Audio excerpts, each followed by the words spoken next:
Today, Writers Week is 25.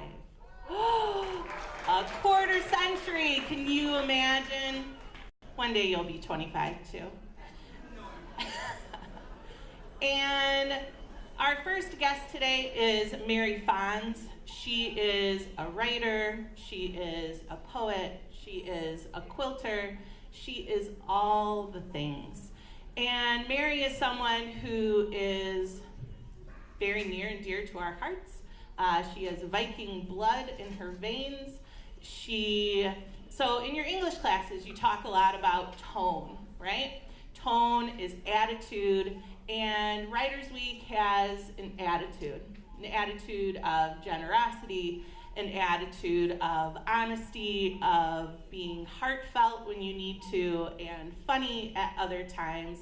And Mary embodies the attitude of Writers Week because she is funny and sweet and touching and generous, and most of all, she shares her humanity with her audience, and you are going to see that in this performance today. So, first hour audience of the very first Writers Week 25, let's give it up for Mary Fonz!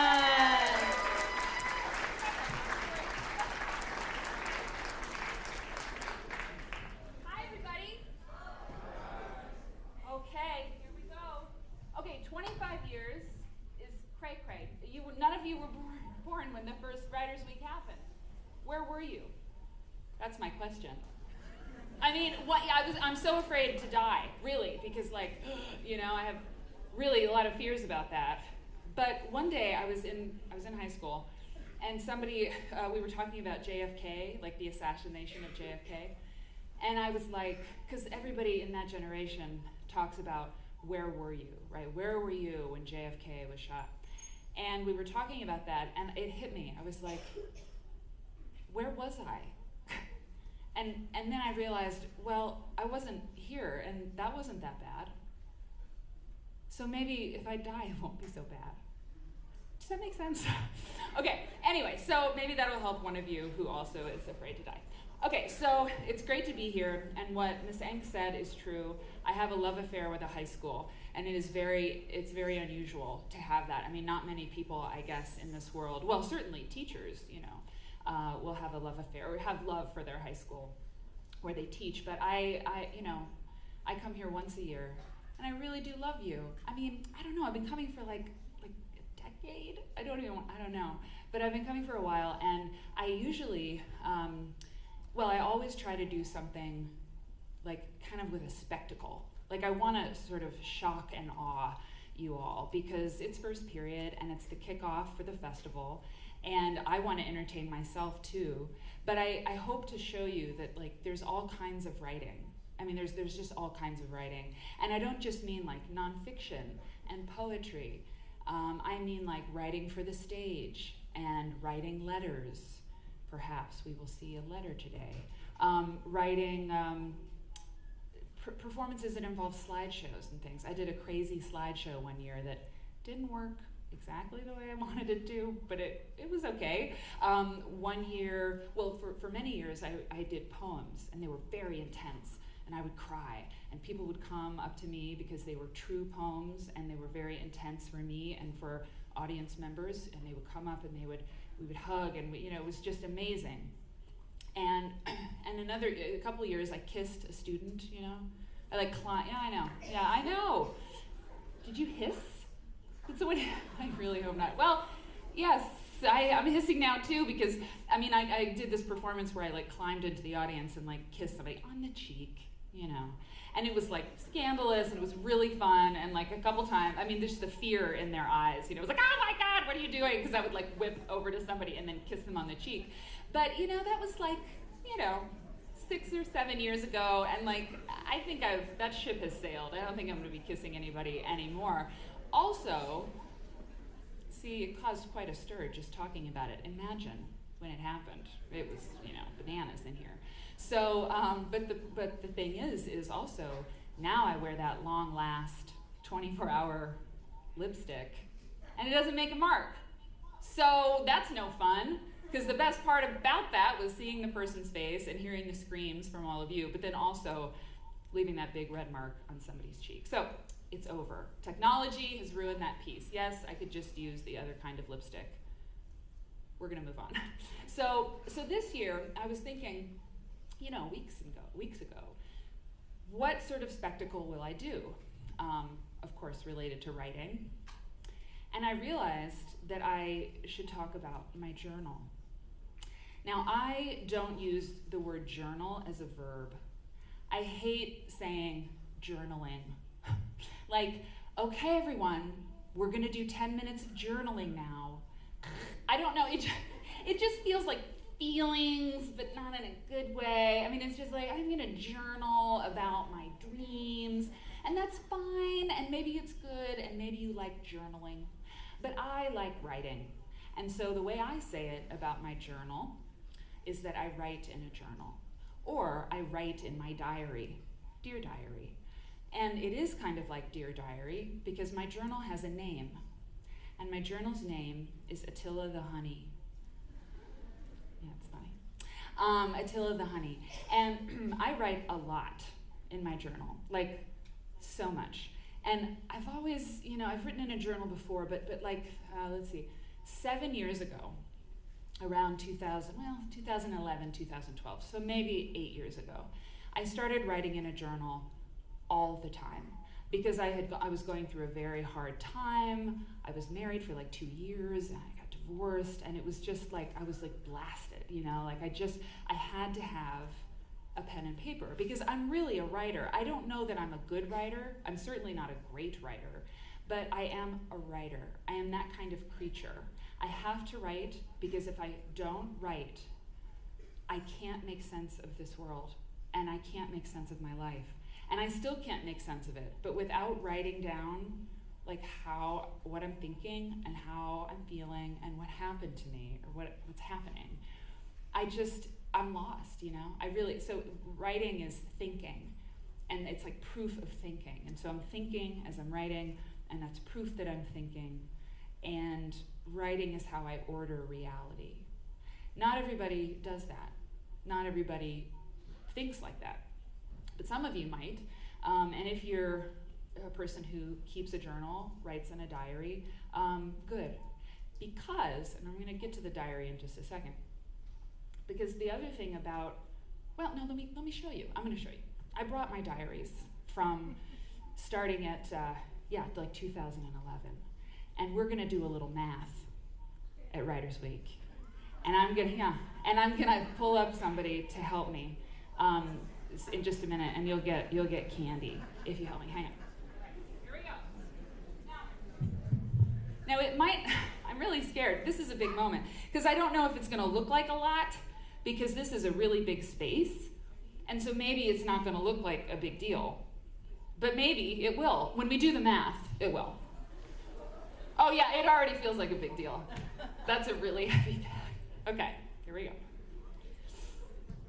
Okay, hang on.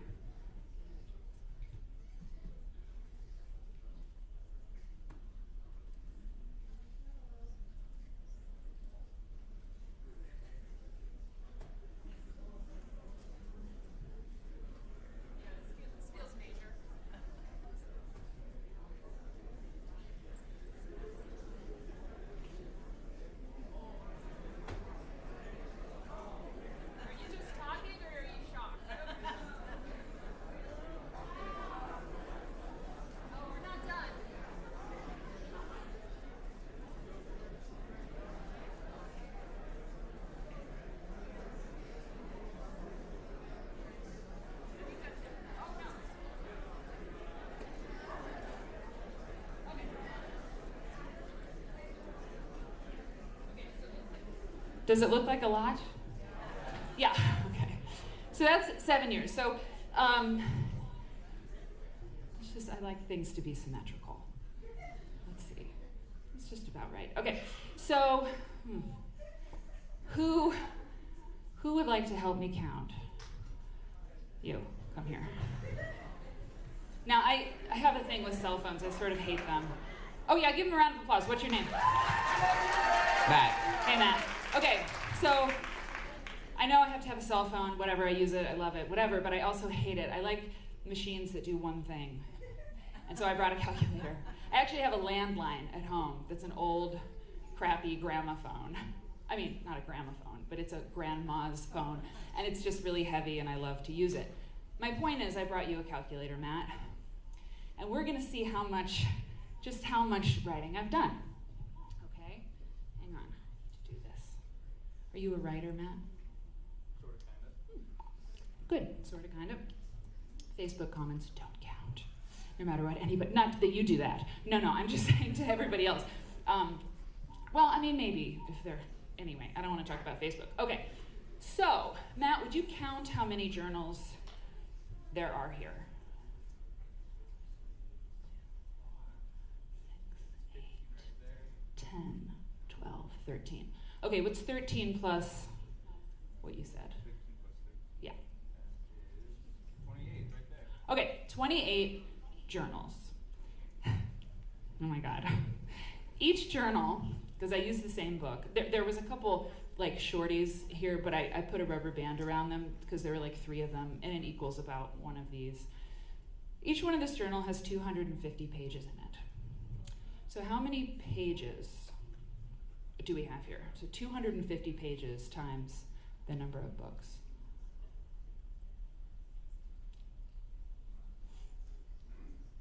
7,000 exact pages right there. No way! 7,000? Oh, that's great. Yeah, okay. Please stop. Okay, so, I mean, I said about 7 years, but it's actually 8 years. But if we divided it by 7, that's 1,000 pages a year. My God, 7, yeah, right? Oh my God. Okay, so I could have learned like 5 languages by now, but I just know English really well. Okay, so I'm gonna give you some candy. Would you like candy or a yo-yo? Yeah, I would take the yo-yo too. There you go. Give Matt a round of applause. Thank you. Thanks, Matt. Okay. So 7,000 pages. Matt or me? Oh, okay. So, it's okay. So here's my point. So Attila the honey, and I address her, it's like, oh, Attila, what am I gonna do? Something like that. There is not great writing in these books. Well, there's some, because the law of averages dictates that in 7,000 pages, there's gonna be something good. And there's also a lot of terrible writing. I mean, just garbage. And it's not, I never sit down and I'm like, what am I gonna write about today? Because that feels like journaling. I always know when I sit down, that I'm gonna write about something specific, usually. But when I say there's terrible writing, what I mean is like, if I dip in and out of these books, I'm disgusted with myself. I'm brave at turns. I'm like delighted by, something really cool that happened or some risk I took. There's professional successes in here that I recorded. Friend is mentioned many times in these books. Yeah, but there's also times where, I was such a brat. Oh, I was a brat and I was selfish and I was like mean. I'm not a mean person, but sometimes like, especially like, in the beginning, I was so snobby sometimes about things. And certainly, I've been in love like a bunch. So there's like, one of these books is like, it's just obsessed with this man. Like, I just feel like, get over it. Like, he's a jerk. It's this one right here, I'm pretty sure. And it's just the worst. And it's like smut. It is dirty. Oh my God. Look, this morning, very early this morning, I pulled out these journals to put them in the bag. I knew this was my plan this year. But I was like, for 2 seconds, no, like for 0.2 seconds, I was like, it would be really cool if I just opened up one of the journals randomly. Yeah, exactly. And read from a page. And then I was like, no way. Because if it was, inappropriate, which it would, likely it could be inappropriate, that's gonna get me kicked out and never get to come back here. So I'm not gonna do that. I picked a page from one of these things. Which one? I marked it with a little piece of tape. Oh yeah, at the bottom, of course. So I'm going to give you a sample of what this sounds like, okay?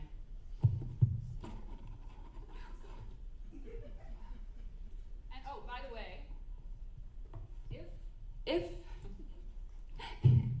if my house were to burn down, I would die if these died. Oh yeah. Oh, I'm not kidding. I mean, I don't have kids, so this is the way I live forever, is these journals. And so I have to make a digital copy. Like if one of you is an intern, if one of you graduates and is an intern and you can keep a secret to the grave, I'll hire you to digitize these journals. I'm serious. I'll pay top dollar because I really need a backup. Gina, I really need a backup for this stuff, right? I mean, there's the only copy of this stuff. Okay, wait, what's happening? I have to get this thing. Oh yeah, it's here. Okay, so yeah, I mean, if they burn, you're gonna have to, I don't know. It's gonna be trouble. All right, so I just tried to find something that was not awful this morning. And so, oh yeah, by the way, every once in a while I tape something. That's the my sister's wedding save the date thing. But this is what it looks like. You know, I don't know if you can tell, but it's just all like that. You know, it's just all like that. My God. All right, so here's an entry from 5/31/14, May 31st, 2014, and I had moved to New York City because I lost my mind. And I left Chicago and I will never leave again. But I fell in love and I moved to New York and I rented an apartment with my fella and I met him buying Bitcoin, but that's a story for another day. And seriously, he was a Bitcoin miner and I bought Bitcoin from him. And when I walked away from the transaction, he texted me, "Are you single?" And I was like, "Yep." So we fell in love and he got a job at a Bitcoin startup in New York City and I was like, "We are in love. I'm not letting you out of my sight. I'm going with you." Oh, idiot. So I went, and this entry was the first night in the apartment, and he hadn't gotten there yet. He was like coming 2 days after me. So here's what I wrote. Plath's journals are a revelation. Sylvia Plath's journals, I was reading them. Plath's journals are a revelation. They'll never let me alone now. What can I possibly do today? I feel almost as though I have the flu. That's how languorous it is right now, up here on the 3rd floor of this brownstone on St. Mark's Place. I was terrified of the fact this place was to be ours, furnished. The pictures I saw didn't portray anything interesting, anything remarkable or aesthetically good, but it's more than fine. Dark rugs, woven throw pillows, dark wood and art prints everywhere, old ones, Picasso and so on. I feel like I'm in someone's guest house and that someone has good taste. It is a beautiful thing to be liberated from one's own possessions. For the next year, I suppose, I will be living another person's life. This is a marvelous gift. The building is a citadel, iron gate to street, iron inner gate to building, strong, sane mailboxes, locked inner door, and then up 2 flights to the 3rd floor to our apartment, number 7, where Yuri and I live now, and a lock on this door, too, of course. No one will break in and steal anything unless it's me. I was afraid. I threw fits. I tried not to, but I did. Yuri had patience. For the first time in so long, I fear losing a man. Not that this is eminent, you understand. I mean that I value Yuri so much. I want him so much to stay, that my usual bratty, selfish, spoiled nature is scared straight. Don't play with this one, I tell myself. Don't be a fool. He might not behave the same as the rest, who put up with my childishness and my mercurial bullshit for the chance to be with me a little more. Yuri is to be tended. It's almost done. My breakdowns and hysterics on the last 2 days of the move were so unattractive, I know, and I'm ashamed. But he was at fault also, frequently being impossible and unhelpful. I'm pulled to a catnap just a few hours after waking, just a quick one. Then I'll rise and wash and work somewhere and get quilts to the yarn shop for a little meet and greet I have. I did zero promotion, and it doesn't matter. This is a real place, and it was the right choice. I'm in a Woody Allen movie, finally. So that's that. Yeah, I mean, that's how I make sense of life. Okay, so I have to really make sure. Okay, ooh, I got a motor. So now is the part, Gina talked about my humanity, and that was really nice. But I am going to be extremely vulnerable with you right now and share another piece of writing. It's 8:20, right, is when? Yes. Okay, so I recently had a nervous breakdown. I'm not kidding, and I use that term, that's an old-fashioned term, for what we call now a major depressive episode. And it's a thing. So I've been depressed before, I've been like blue, melancholy. But the difference between like minor depression and feeling like sad and just like dark and just the difference between that and an actual major depressive episode or a nervous breakdown is so clear. Like it's so, if you've had one, I can't remember for how long, but like for at least like 2 weeks, and it was very concentrated, for like 2 weeks, I could not stop crying. I would wake up in the morning crying, and I would go to sleep at night crying. And throughout the day, I'd be like washing a mug. I would just be crying. And it was awful. And a bunch of things happened that I won't go into, but bad things, you guys, like a breakup over the holidays. My dog died. My family is like in crisis. I had money problems. And I've been really sick. If my friends here who work here and teach here know about that. I've had a lot of GI surgeries and stuff. And I got like some potentially bad news about the situation with my health. So like all of the things happened, and it was too much, and I couldn't do it. And I wasn't on an antidepressant, and I have been in the past, but I wasn't. And so I freaked out. So I couldn't stop crying, and it was awful. And my friends, who are so amazing, like sat Shiva with me. They like one friend would come one day, because it reached a point where, I had to call somebody because I was crying and I was panicking, and I didn't know what was happening to me. And so for a full week, like a different friend would come over every day, and we would sew together, and we would watch movies, and they would talk with me. But I didn't leave the house. I couldn't leave the house. I showered and cleaned my apartment. Otherwise, I really would have like gone bananas, because, I couldn't like leave macaroni and cheese like under the couch. Like that would have been really bad. Although that's what happens to some people who go through this. So on the last night of this experience, the worst night, I basically had like some sort of panic. I had a nervous breakdown. It was like a panic attack that wouldn't end. I was literally clawing at like the cover on my bed. Like I just couldn't, I was panicked. It was terrible. I think I've, said that enough, that it was really bad. And my friend Sophie was there with me because she's a magical goddess. And she said, Mary, if you're not better in an hour, okay, I think we should go to the hospital. And I agreed to that because it wasn't over in an hour. And I thought when we went to the hospital, I would get like a shot of like Xanax in my, butt or something. And then I would like talk to a doctor, and I would like snap out of whatever I was in. And especially I'd get out of the house and just like, boom. What I needed was probably a slap across the face, but you can't really do that anymore. You should. Seriously, somebody should have thrown me in the shower and turned ice water on me. And that would have really helped. I'm serious, because I needed to just be like, somebody baby shake me, It's bad to say. But like somebody, get me out of this. Anyway, the point is, I went to the hospital, and they, the people there, I consented to it, but I didn't understand what I was consenting to when they said, do you want to go to a different hospital? Do you want to go, basically to a psych ward? The loony bin, right? Lockdown. And I'm telling you, I don't remember saying, yes, take me away.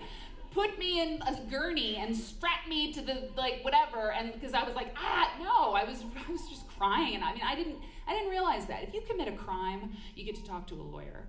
If I was trying to hurt myself, like if I was really suicidal, which I never was, that's different, and you are a danger to yourself, and you should be taken someplace where you can't hurt yourself. I'm not saying that that's not something that should happen, of course, but I didn't have those feelings.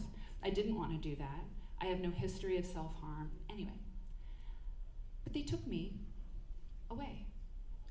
I was committed to a mental hospital, a mental institution in Forest Park or something. I only love Palatine. It's the only suburb. If they had taken me here, it would have been fine. But when I got there, there were people who did need to be there. And they were, I mean, you'll see from this letter what I saw there. But I couldn't leave, you guys. You can't leave a mental lockdown facility until they let you leave. It's jail. It really is. It's prison. They take all your belongings and your shoes, and you have to go to group therapy sessions. If you don't go, you're not getting better. They watch you with a chart, and they mark if you're staying in your room and crying, which is all I wanted to do, but I couldn't because then I was marked like a demerit. And so I'm shuffling along in a hospital gown through the halls of this place, and I wrote a letter to the hospital staff, okay? And I'm gonna read you the letter. And this is how I feel about the situation now. Because it was, well, okay, this is everything, okay. Dear River Edge staff, Ms. Bouland, she was my therapist, and Dr. Goldberg, he was my psychiatrist. These are the people assigned to me. In the days since my major depressive episode, though I much prefer the old-fashioned and far more glamorous term nervous breakdown, I have tried with modest success to put words to my experience. The best I can do is to say that before I came to your facility, I was being eaten alive by a sadness monster. I had no previous knowledge of what that felt like. I've had a lot of physical struggles related to serious GI issues, but the pain of the breakdown was the most excruciating experience of my life. Then this other awful thing happened. I was committed. Both Dr. Goldberg and my personal psychiatrist agree that my placement in your hospital was unnecessary. I won't take time here to detail why. My case file is within your reach. Waking up in a place that I couldn't leave, stripped of my belongings, surrounded by frightening and sorrowful strangers, filled me with an unspeakable dread. I quickly understood that I could not sob, nor scream, nor panic in the face of this, as such behavior would mark me as obviously unwell, and my already indefinite sentence would extend. My horror was total. Somehow, I held it together and showed an inner strength that is frankly astonishing to me. The serious tone of this letter may have the reader bracing themselves for a blow. Now she's going to let us have it, you might be thinking. Here comes the formal complaint. This is a letter of praise and gratitude for every last employee at River Edge, but in particular Maggie, Andrea, Dorothy, Patrick, Josh, and the extremely grumpy, but later very sweet lady with short hair and glasses behind the meds counter, whose name I didn't get. You wouldn't give me Tylenol for my headache, but we're cool. You were all so kind to me. At some point during those endless hours and minutes, I realized my strangled situation was still the best of such possible worlds. What if you had not been kind? What if you spoke harshly to us, your patients? What if you laughed at us? You could choose to hate us, or, cruelest of all, you could choose to ignore us completely. Of the many revelations I've had in the past week, and they can stop any time because I'm fucking exhausted, two stand as the most valuable. The first is that people such as yourselves are a different kind of human. You are braver, stronger, more gentle, and more merciful than any others I have met in 39 years. I am forever in your debt, not only for your medical attention, but for exhibiting unself-conscious humanity day after day after day. For everyone who comes through your door in a green gown, thank you. You are underpaid. The second profound understanding regards my fellow patients. While inside, and still now, I find myself feeling quite hopeless about some of them. I met those suffering from what seemed to be paranoid delusions, stages of psychosis, schizophrenia, and or engaged in life or death fights with sadness monsters more gruesome than my own. At River Edge, I understood perhaps for the first time how lucky I really am. I'm no better than Timmy or Maritza, but first, few could deny I am luckier. More than ever before, I see that it is my duty to use my luck relentlessly until I die. Anything else is a disgrace to your ward and to my fellow man. I stole a book. When I saw on a lonely bookshelf a title by one of my favorite authors, British satirist P.G. Wodehouse, I seized it like water in the desert. That tattered book and my little yellow journal provided salvation while I was inside that no human could give me. Upon being discharged, I knew I'd send this letter along with a fresh copy of that book I stole, though it turns out laughing gas is not one of Wodehouse's best. It's actually pretty weird. So I've sent you a different, better book by Wodehouse. It is my hope that one day someone else like me, or entirely unlike me, will need that book. They might even steal it, and that's okay too. You will be glad to know that my major depression is past. I'm taking my meds and seeing my shrink. I'm compelled to let you know that this too long letter is not born out of some manic episode. I'm a writer, as you know, from seeing me, terrified, walking your halls, clutching my little yellow book. Your former patient, Mary Fonz. Okay.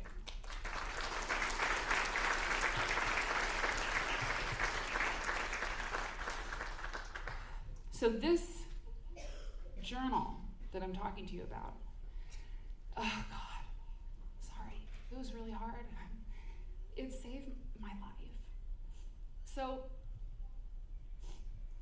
it was crazy because I couldn't write too much in it. Like I couldn't spend too much time scribbling in it because then, you know, I would look crazy. Like anything you do when you're inside a psych ward, like most of us like tap our foot, you know, or we like, you know, swing our hair or like twist our hair.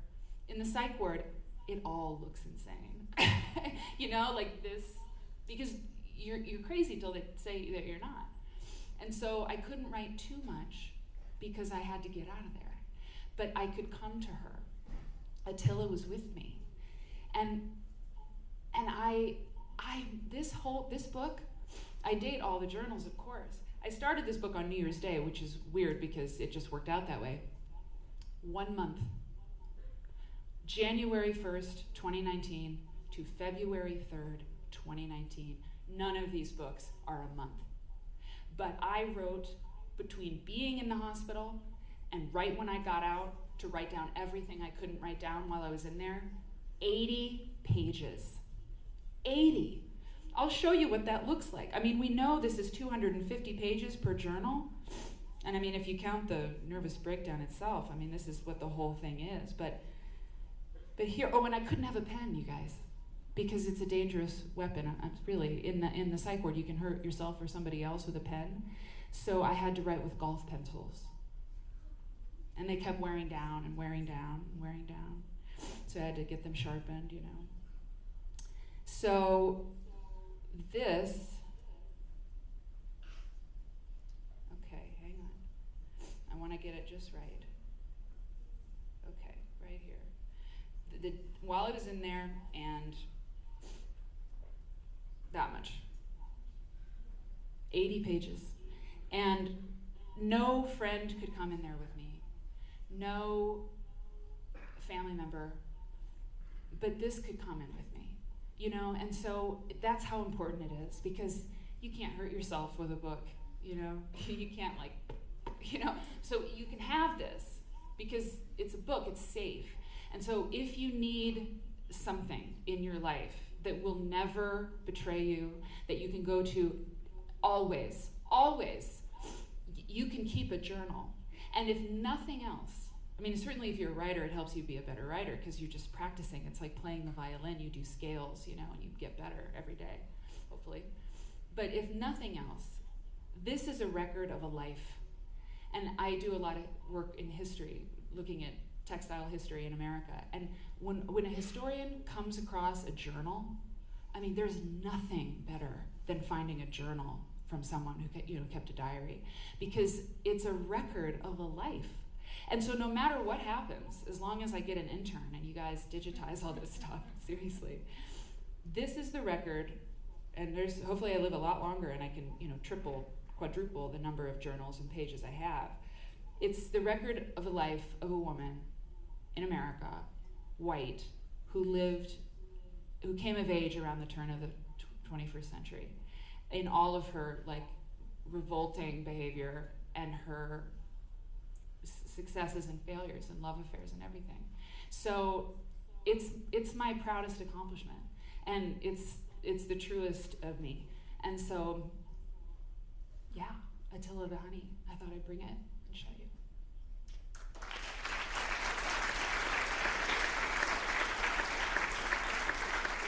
Oh my God, I haven't cried this much in years. I really haven't. I used to cry a lot when I did poems, and I probably was like overwrought about it, like beating my breast. But that's enough of that. Okay. Oh wait. Oh my God. I brought my new one. This is my new one. I haven't written anything in it. I chose a shiny one because I needed a little bling after being in that loony bin. So could I borrow a pen? I almost forgot I was going to do this. I mean, this is. I finished the yellow book, 2 days ago. So this is brand new. So I'm going to write the first lines at Fremd. Okay, great. Thank you very much. Okay. And what's the date? It's the 4th, right? Okay, so here we go. And I always name them. Okay, so it's the 4th. So, let's see, 2/4/19. Greetings, A, shorten it to A. Greetings, A, from the stage. It's first. Oh, and if you write in a journal a lot, you're like the weirdo on the train writing in your journal. But who cares? Because I'm like, okay, it's first period at Writers Week. 25. Is it XXV? Yeah. XXV. I love these people.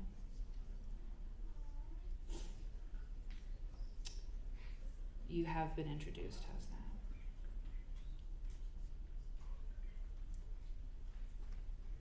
Okay.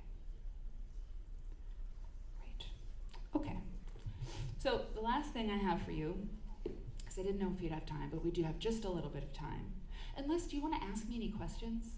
I have a book recommendation, but if you have questions, that would be fine. Okay. Okay, if you change your mind. Yeah, oh, yeah. Sorry? Oh yeah. He moved to, Boston. Yeah, I seduced the mailroom guy in my building. If you were here last year, did I tell it last year? It was really hot. You guys, he was 22. That's legal. I mean, come on. That's not creepy. I was the older woman.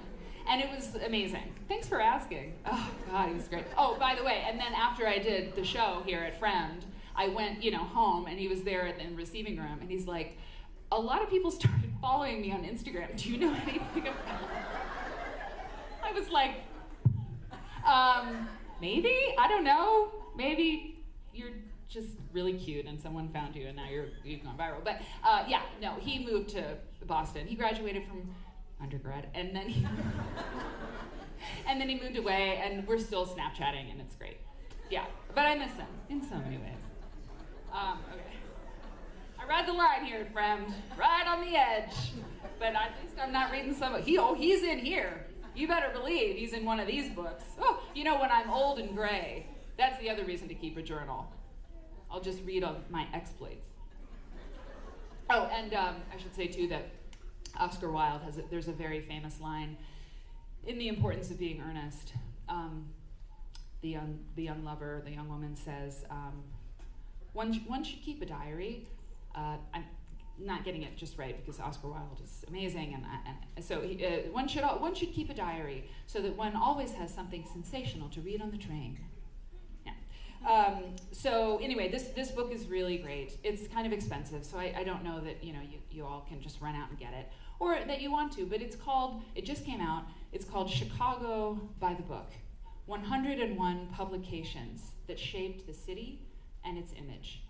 And it goes through 101 books, and every book is just like one spread here, and they give you a picture of an early edition of the book and talk about how it helped shape who we are and what I want to, as a city, as a literary city, and what I want to tell you, and this is a big takeaway, it's keep a journal, That's one takeaway. And the other takeaway is you live in the most important, most remarkable city in the country and maybe in the world for writing and reading and publishing.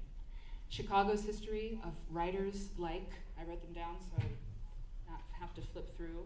I mean, I know them already, but Upton Sinclair, The Jungle. You might be reading it in school at some point. Gwendolyn Brooks, the great poet. Carl Sandburg, Jane Addams, David Mamet, Studs Terkel, Ida B. Wells, and magazines. Esquire, Playboy, Ebony. Oh yeah, Playboy is a great magazine. I read it for the articles. That's what everybody says. I don't read Playboy at all. Anyway, my point is, it started here and it's still published here. And Downbeat, the great jazz magazine, we have incredible history here. So what's one of the reasons I live here? You walk the streets, you're walking the streets of great writers, and if you read, it's another reason to stay. So go away to college, fine, go play football at Ohio State, or whatever you want to do. But then come back here, because we need you. We need great writers to stay here, and if you do, we're going to be okay. And the last thing, I'm sorry, I have to tell you one more thing. I've said to a couple friends, but Gina, I'm telling you, and I'm telling the rest of you here, if I die, okay, I don't plan on it, but if I die, you must put these in a library. And they must be safe. For that reason, not that they're great writing, but because they're a record. They have to be gotten and put in a library. They also have to be locked up for about 100 years, because I write a lot about my family and I don't want them to know. So until we're all dead, when we're all like dead of natural causes, then you can open them up. But they must be donated to a library and kept safe, okay? My intern can help with that. Thank you all. I hope you have an amazing week. It's Friday.